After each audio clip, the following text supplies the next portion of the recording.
Hey guys, Tom Mobile back again, and today I'm going to talk about the Galaxy A52 series. The A stands for awesome. In case you haven't heard the annoying commercials yet, I'll play a little sample right here.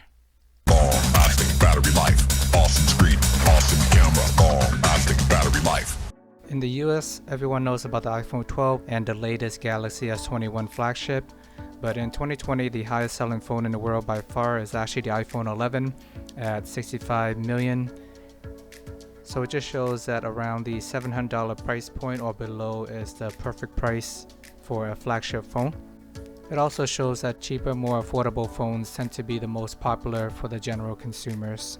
The number 2 selling phone in 2020 is the iPhone SE at around $400, and they sold around 24 million units.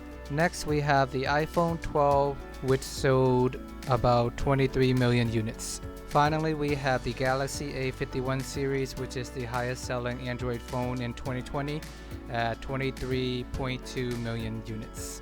This might be surprising to a lot of people who probably never even heard of this phone, but it was selling at around $400, competing directly with the iPhone SE.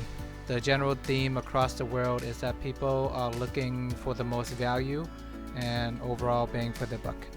Although on the surface, it looks like Apple dominate all the phone sales. On an individual phone basis, they are only about 14.8% of the market. There are hundreds and thousands of Android phones of different colors, shapes, and prices out there. Overall, Samsung is still on top in terms of the overall sales, but they have declined at least 14% in 2020, and a large part of that is due to Xiaomi, who's starting to close the gap on them in terms of sales. As you can see, Xiaomi increased their percentage share by 15.7%. Apple overall did increase by 3.3% from 2019 to 2020.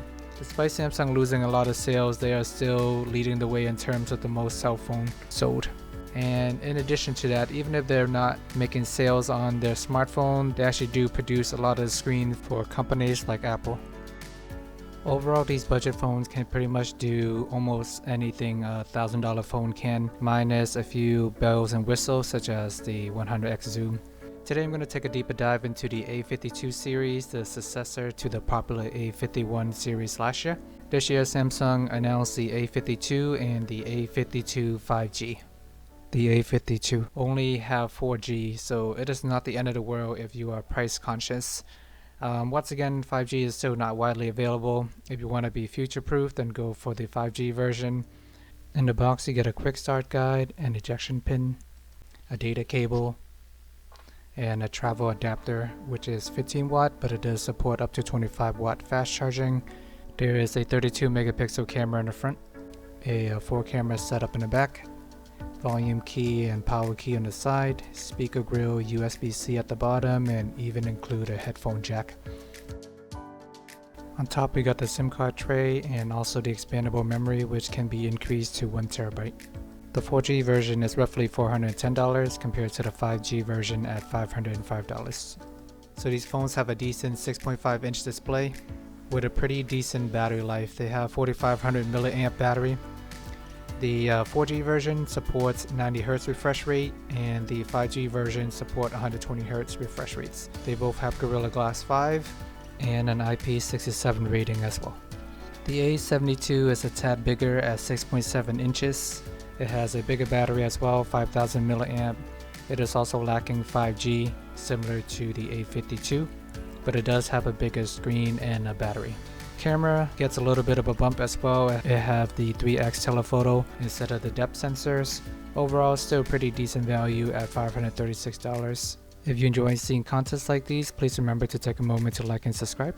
The A52 and the A72 have the Snapdragon 720G. The A52 5G have the Snapdragon 750G. So there's a little bit of an upgrade for processor if you go for the 5G model. One of the biggest benefits from these phones that they were advertising is the OIS, also known as optical image stabilization. This has been pretty standard across flagship phones, but it's nice for them to finally bring it down to these lower tier phone as well.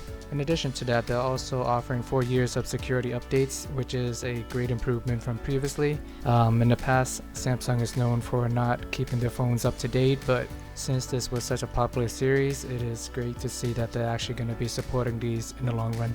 But overall, if you want the top of the line flagship phone series, then you would need to pay anywhere from $800 to $1,200 for the Galaxy S21 series. And if you want to pay a little bit less than that, but still get the majority of the flagship specs, between $600 to $700, you can get the Fan Edition, which is a lot of great value there as well.